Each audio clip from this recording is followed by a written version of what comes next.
We on some other shit. Comprende? Yeah.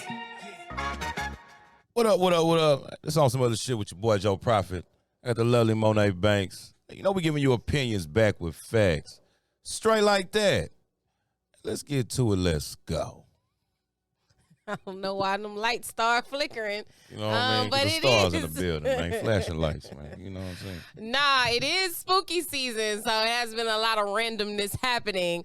But you know what I'm saying? This is episode 44.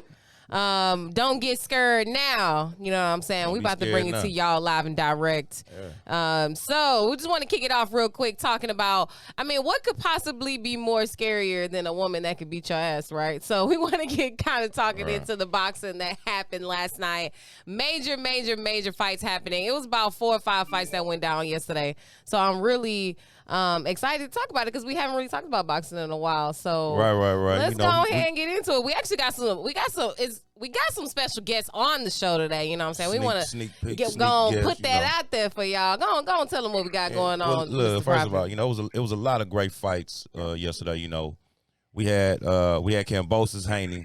You know, we had Wilder, Helenius. We had Caleb Plant, Andre Durrell. We had Claressa Shields and Savannah Marshall. We had Bumgardner and Mayer.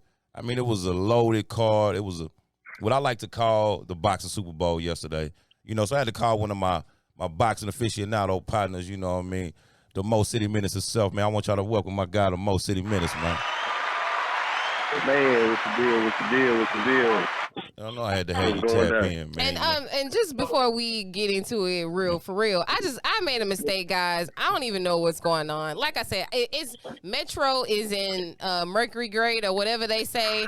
This is actually episode 45, guys. So this is even a bigger comeback joy accomplishment that we got going on, you know what I'm saying? So go on, Mo City. What's going on, man? Thank you for being on the show with us today. Feel me? Man, appreciate y'all for having me, man. Appreciate y'all for having me.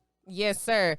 All right. So as Joe was saying, I really want to just kind of talk about, first of all, we're going to talk about the female fights, first of all, because they were really the highlight of the afternoon. Yeah. There was Claressa Shields, Baumgardner. First of all, Baumgardner put them things. Detroit, you know what I'm saying? Put them beast That's a Detroit things. chick, man. You know what I'm saying? Oh, no, girl. But what y'all think about the fights, the female fights that happened yesterday? Where you at with them? What you think about? Let's start with Baumgardner and Mayer, man. How you feel about that one? I think the Baumgardner Mayer fight was a special fight, man, because I'd always been saying before the fight that she needed that fight to get some legitimacy. Right. You know what I'm saying? She hadn't fought nobody of that type of caliber, nobody of that type of name recognition, or, you know, she got the knockout on Terry Harper. But, you know what I'm saying? Michaela Meyer got this amazing amateur career. She's an Olympian. She got the resume. You know what I'm saying? So, you know, Baumgardner needed that win for people to go ahead and take her serious and give her name some legitimacy when we talk about women's boxing. And how you feel about Baumgardner, you know, saying no rematch? Ain't no rematch clause in there, you know what I mean? I respect it. That had to be her hardest fight. Yeah. I think it was a close fight. I don't think it was a wash or it was one-sided at all. Right. I think Baumgardner, she was in good control of the fight, but Michaela Meyer had some moments, you know what I'm saying? She was making contact in a few rounds. I think 4, 5, 6. I was a little nervous. But, you know, Baumgardner kind of weathered the storm and still was able to, you know, get the dub. You know what I'm saying? Yeah. So moving on to discuss the Shields-Marshall fight. So, you know, oftentimes whenever the champion is triumphant, people don't look at it as incredible as it really is. So how do you look at Claressa now that she is still, you know, at the top of the top and she won in the fashion that she did? Well, I mean, the fashion that she won in is it was a very close fight. I'm gonna say that it was a very close fight. According to Claressa, it was her hardest fight. And then when she spoke on Savannah Marshall's power, she even said she couldn't see really clearly out of her right eye. because the girl had so much power. I'm telling you. I mean, Savannah, a big girl, man. Yeah, that's a very, very big girl. Kudos to Baumgartner and Shields for fighting some really big girls. Right. You know what I'm saying? Literally, like. Yeah, she's 5'11". For all of y'all who don't know, Marshall is she is a grown woman for real. Big old tree, man. So you know, when you take into consideration that the girl Savannah Marshall, a lot of her career was predicated on the fact she beat Claressa as an amateur, or I'll just keep it even more simple. She beat her when she was 17, you know, and to say that she's had a bit of a kind of a push in her career because of that, that may have been the chip on Claressa's shoulder that she needed to get through that fight, because, you know, I think she needed a little extra gasoline for that fight. That was a real tight, close fight. No, it was, though. Yeah, but you know who else needed some gasoline? Well, I guess who poured the gasoline on the fight was Anthony Durrell and Caleb Plant. Yeah. So Durrell spent his time before the fight, you know, talking shit to Caleb, he didn't call him a bitch, but he called him a couple bitches. He did call him a bitch. He was saying like, you know, I ain't about to get knocked out by no white boy. I never let a white boy knock me out. Saying all kind of crazy shit, and then, you know, what happened? He got laid out. So let's kind of get into that fight a little bit, kind of talk about what led up to Durrell actually being knocked out and why Caleb Plant looked so phenomenal in that fight. But here goes this. We can even go back further than that. Let's go to the history of whenever a nigga says that he's not going to lose to a white boy, the results of that happen. You know what I'm saying? It's never good. Like, every time I can remember somebody saying they always lost to the white dude, and it was always in bad fashion. You know what I'm saying? Like, so just seeing that, because I didn't understand where the disrespect came from on Durrell's part, because you know, we kind of spoke about it earlier, me and Mo on the earlier segment before this one, about how there was literally a previous video of him complimenting Caleb Plant and saying how good of a boxer he was and how he held his own and this, that, and the third. But as soon as you come to fight the guy, it's total disrespect. Like, you don't respect this guy at all. Am I supposed to still be nice to you? Am I supposed to still be nice to you when you become my opponent? See, that's the attitude that got Durrell's ass knocked the fuck out right there. It's beef in the streets. If we about to do that, it's a problem. See, it wasn't that. I'm just like, but it could still be a competitive confrontation, be all tasteful. that, without the disrespect. You know what I mean? Okay. Him calling him a bitch and saying that the only way he would retire him if he just ran for 12 rounds and got him tired and shit. I was just like, whoa, Durrell, man, like this is just. I mean, Sweet Hands is, you know, say what you want about the outcome of the Canelo fight and what happened and how it went down. You know, him asking Canelo was he doing good during the fight, all this little weird shit. But the guy's a hell of a boxer, regardless. You know what I mean? So I don't know and why Durrell, you know, took him like he took him. You know, but for the most part, I feel like Durrell was looking good throughout the fight until he got caught with that nasty combination. Is Durrell done? He ain't done. I mean, he should be humbled though. Now. I don't know about done, but for sure. So his career is not washed. I don't know what you think, Mo. I definitely won't say he's done, but okay. Well, Anthony the dog Durrell is officially a pound puppy now. Yeah, he's a puppy for sure. Definitely not a dog anymore. Yeah, he put the dog to sleep. You know, Scrappy I think the world of boxing and you know, casuals alike will be a little bit more forgiving with him just getting caught. Had he not had such derogatory energy toward the man. I mean, the man is actually a really decent boxer. He fought, you know, some people consider the face of boxing in Canelo. You know, he actually was actually in some people's scorecards beating Canelo. So it wasn't like this guy went out there and got washed. So, you know, I don't know why Anthony Durrell felt the need to disrespect a guy who really didn't need no extra fuel. Right. But he threw a double hook, one to the body and then one to the top, and that was really all she wrote, you know. And it didn't come on the heels of him running and avoiding the exchanges. It came exactly how Anthony Durrell said it wouldn't happen. So you know, I think I don't think he's gonna be done, but I do think he needs to reconsider how he approaches his next fight. Yeah.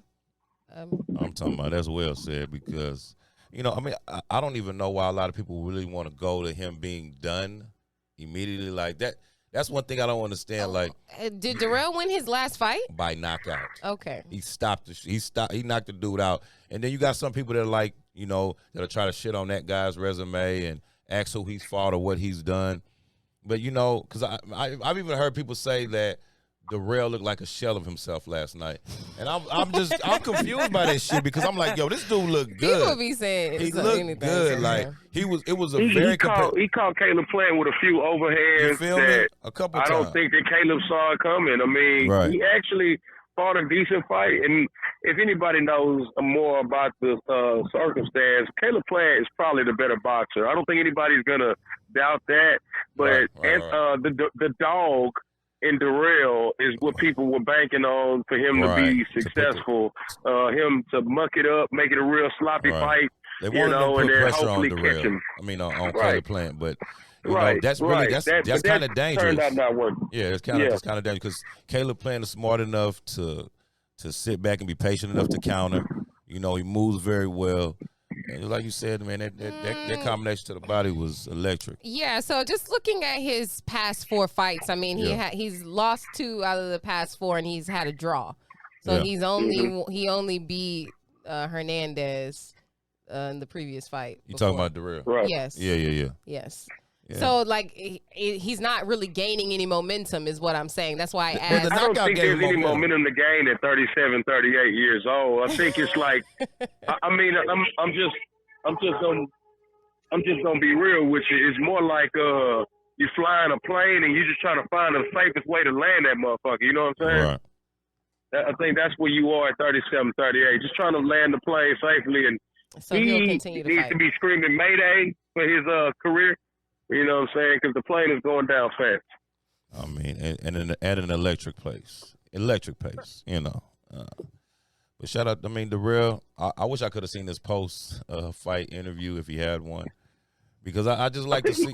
I just like to see the aftermath of, you know, just talking reckless to somebody, you know, and you know what happens afterwards. You know what I mean? Yeah. Right. Because you got to know, because that is like, you know. That's really like a younger trait, you know what I mean? Really loose at the mouth and totally disrespecting somebody, not being aware of none of the consequences or shit that could happen to you. And then it happens, and then you just like, damn. Because I know when he got clipped and hit the ground, he was like, I shouldn't have said that shit. Yeah, him and Hellenius was doing the same type of yoga. Yeah, bro, like, man. And see, but with Hellenius, how do you feel about some people saying that fight was staged? Like, I'm like, I don't think that fight was staged at all. I don't think nobody plays with their life and their health like that. Right. Deontay Wilder I'm just go ahead and say it. That's the most powerful one-punch knockout fighter ever. Bruh. And anybody that's willing to gamble with their health playing in front of him in his right hand is dangerous. It's dangerous for you, your kids, your trainer, your corner. You know, and I just definitely wouldn't advise anybody to play deception with Deontay Wilder. It can go bad. I wouldn't either.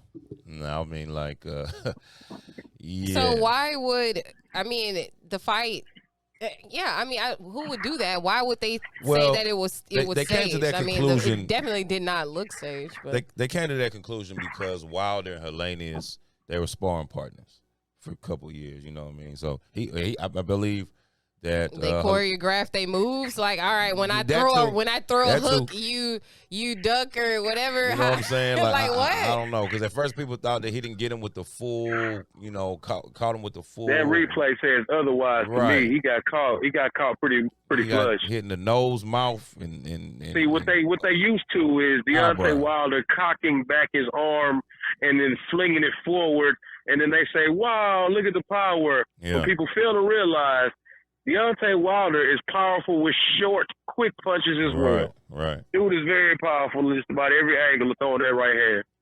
Yeah. Boom. I mean, that's definitely all it takes. Bomb squatted his ass. I mean, but I don't know what he was trying to do earlier. Hellenius announced his retirement today. Damn, for real? Yeah. Yeah. Wow. What were they expecting to happen? What were the expectations Well, of this fight? Robert good, Helenius was actually building his profile he was looking good. really quickly. Yeah. He had been on he's been on an all-time high of wins, and he had been looking better than he'd ever looked in his career. But on the contrary, he'd never been hit by Deontay Wilder under those kind of lights. So, we just learning, Deontay's ability goes beyond some extended straight right, Yeah, I mean, but still, even though he knocked out Helenius last night, and even though it was in that brutal fashion that we are used to seeing Deontay knock people out, I still didn't get the sense that Deontay Wilder's back. I didn't get the sense that Deontay Wilder has what is this? I don't want to say reinvented himself, because he did need to reinvent himself, but he didn't sharpen the tool. Like, I mean, I was kind of confused about like what I was watching, because it looked like he was on his bicycle backpedaling, and then all of a sudden he just bounced off the rope and bow, shit was over. I don't think you reinvent yourself again at 37 years old. Yeah, I think once again I'm gonna say the same thing. Deontay Wilder ain't that different. I'm not saying it's skill or accolades than Darrell, but when you in the 37, 38-year-old range of your career, you're literally trying to find a way to land this plane the safest way possible. I mean, it's a very dangerous sport. People die in it every so often, you know what I'm saying? And the thing about it is, you gamble with your life every time you participate. I don't think we're going to see Deontay Wilder come out there and beat Floyd Mayweather no time soon. That ain't going to happen.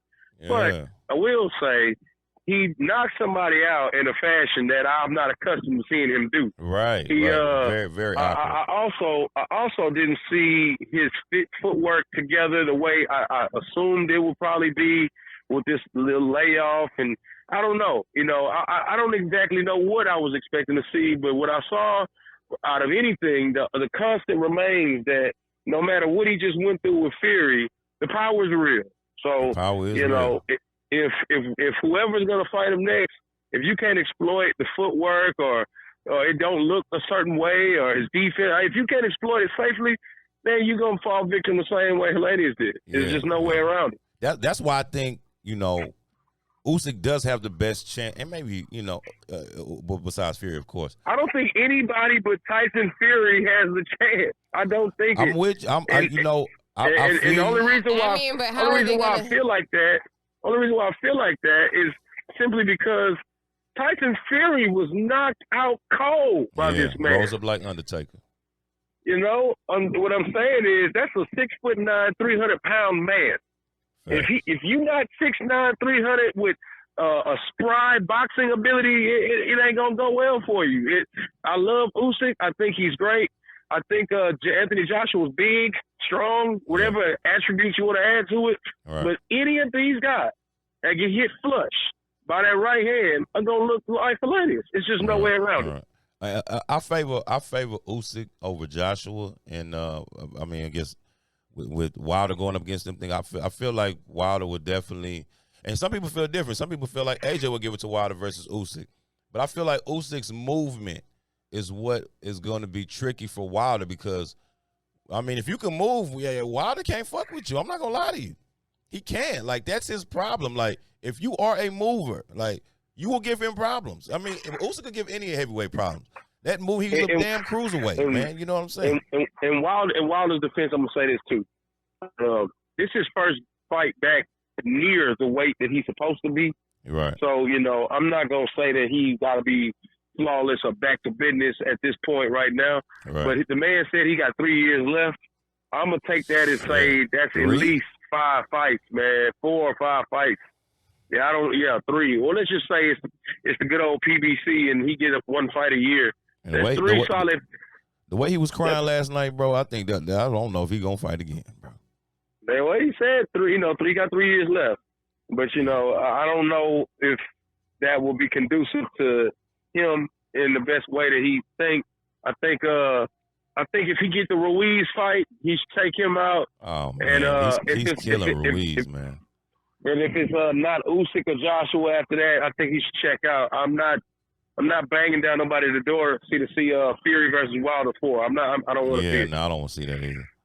I don't want to see that either. I mean, he just can't. I mean, honestly, to be honest, even with all the shit he's saying, like Fury cheating with us, like, bro, even all that, you had 3 times to beat this guy, man, and you know, just didn't work out. It just didn't work out. Like, you got him down one time. We definitely thought you got him but that first one, even though he got knocked down, Fury got back up and went right to. He got dead on Wilder's ass. I think since you saying it, I'm gonna just say it. I think the first fight, the last knockout in the 12th round, I think the fight should have been stopped, and I think there may have been a tad. I think the fight the count went a tad bit over 10 seconds.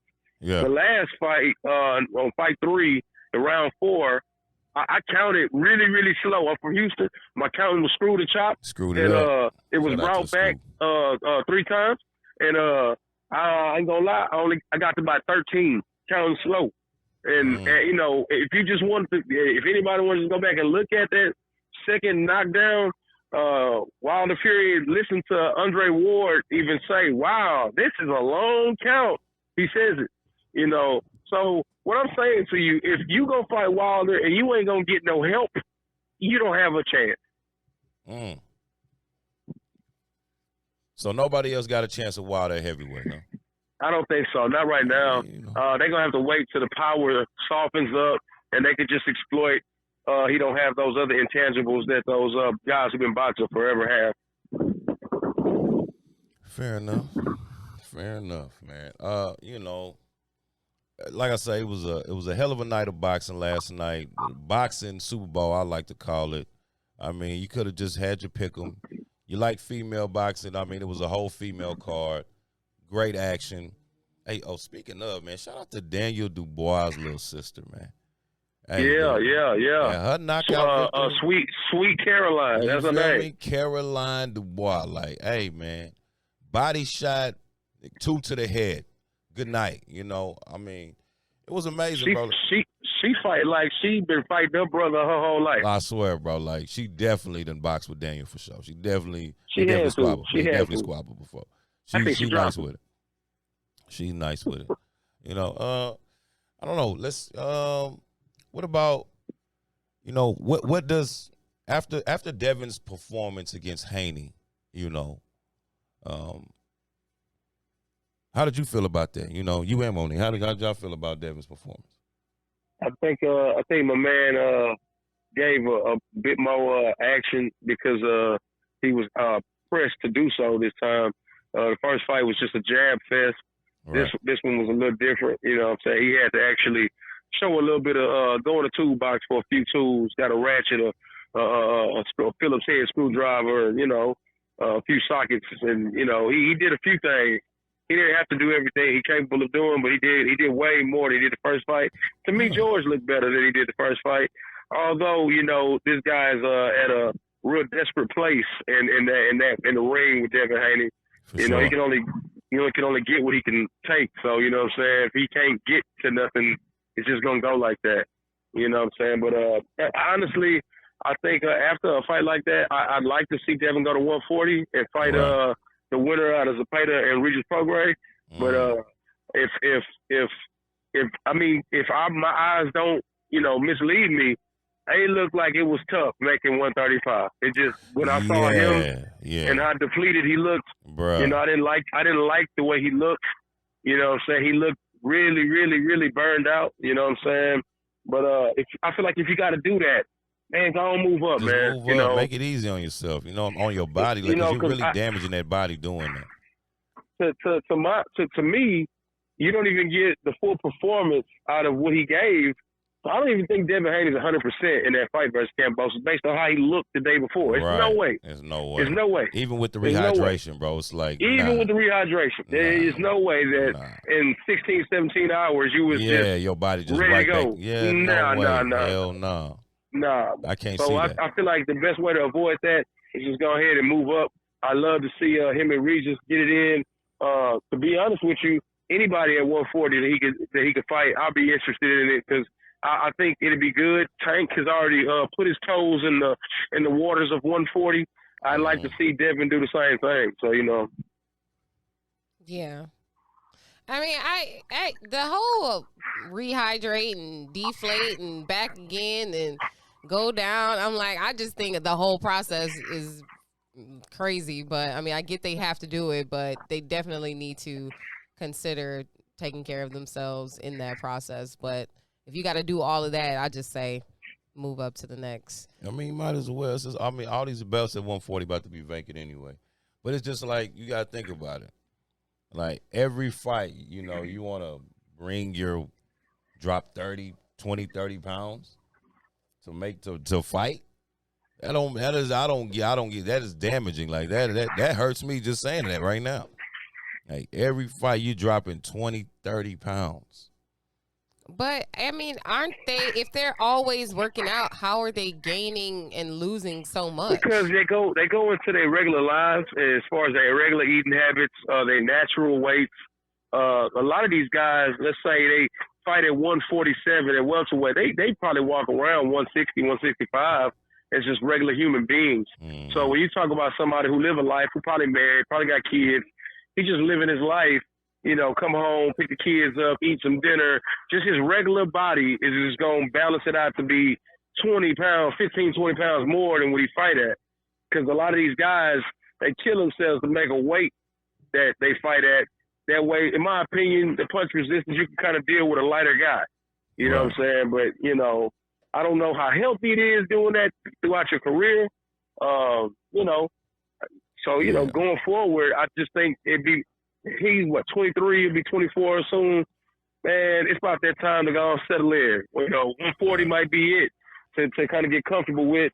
Might as well get a good head start on it, man. You know what I'm saying? And then what? They got, it's 2 vacant belts up there right now. One they stripped Josh Taylor of, the other one, I guess both of them they stripped, or he gave one. They stripped Josh at like 3 belts. Yeah.